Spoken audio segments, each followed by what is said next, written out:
جن میں یہ بھی تھی کہ عورت کو اللہ تعالیٰ نے کتنی پروٹیکشن دی ہے، اس پر بھی ہم نے کلام کیا تھا۔ ایک بات ابھی مستحضر نہیں ہو رہی، یاد آئے گی تو میں عرض کر دوں گا انشاءاللہ۔ اب یہ جو نقطہ ہے، اس نقطے پر کہ عورت کے تعلق سے یا عورتوں کے بارے میں سوال ہوگا، ہم نے عرض کیا تھا کہ نبی بلکہ حدیث مبارک پیش کی تھی جاتے جاتے کہ ہر ایک تم میں سے راعی نگہبان ہے، اور اس کی رعیت میں جو لوگ ہیں ان کے بارے میں سوال ہوگا، شوہر سے بیوی کے بارے میں سوال ہوگا۔ کفالت کی ذمہ داری تو ہے ہی ہے،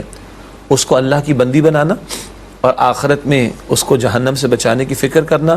اس کے بارے میں شوہر سے سوال کیا جائے گا۔ اتنی بھاری ذمہ داری مرد پر ڈال کر اس کو قوام یعنی ذمہ دار ٹھہرایا گیا۔ اور دوسری جو بات آپ نے ابھی پیش کی یہ ہے حجۃ الوداع کا خطبہ، جہاں نبی اکرم صلی اللہ علیہ وسلم نے ارشاد فرمایا اتقوا اللہ فی نسائکم، کہ اللہ کے بارے اتقوا اللہ فی نسائکم، اپنی بیویوں کے بارے میں اللہ تعالیٰ سے ڈرتے رہنا۔ تم نے اللہ کا نام لے کر ان کو حلال کیا ہے،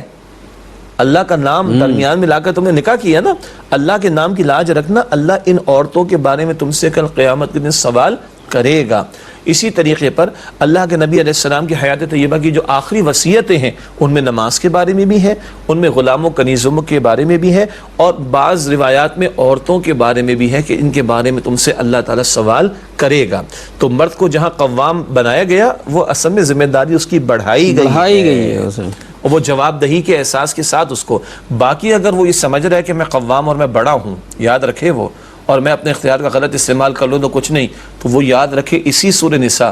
آیت نمبر 34 کے بعد آیت نمبر 35 میں اللہ تعالیٰ نے فرمایا کہ سب سے بڑا اللہ تعالیٰ ہے۔ تم اگر اپنے آپ کو بڑا سمجھ کے اپنے اختیار کا غلط استعمال کرتے ہو، اس کے لیے عدالتی چارہ کوئی خاندان کے بڑوں کا بٹھایا جانا، یہ بھی دین نے تعلیم دی ہے، روم دیا ہے، بلکہ خاندان کے بڑوں کو بٹھانا، عدالت تو بعد میں آئے گی، لیکن اللہ تعالیٰ کہتا ہے کہ سب سے بڑا کون ہے؟ اللہ سبحانہ و تعالیٰ۔ یہ خوف خدا دل میں ہوگا تو کل اللہ تعالیٰ کے سامنے جواب دہی کے احساس کے ساتھ مرد اپنے اختیار کا غلط استعمال نہیں کرے گا۔ اور آخری بات، کیونکہ ہم اب گفتگو میں نبی مکرم صلی اللہ علیہ وسلم کے گھرانے کی بات کریں گے اور آپ کے سربراہ خاندان کی حیثیت پر کلام کریں گے، تو آئیے نا حضور سے بھی پوچھ لیں کہ حضور عورتوں کے بارے میں کیسے رویے گھر میں اختیار کرتے تھے۔ وہاں سے اصل پریکٹیکل گائیڈ لائنز ہیں جو ہمیں ملیں گے انشاءاللہ تعالیٰ۔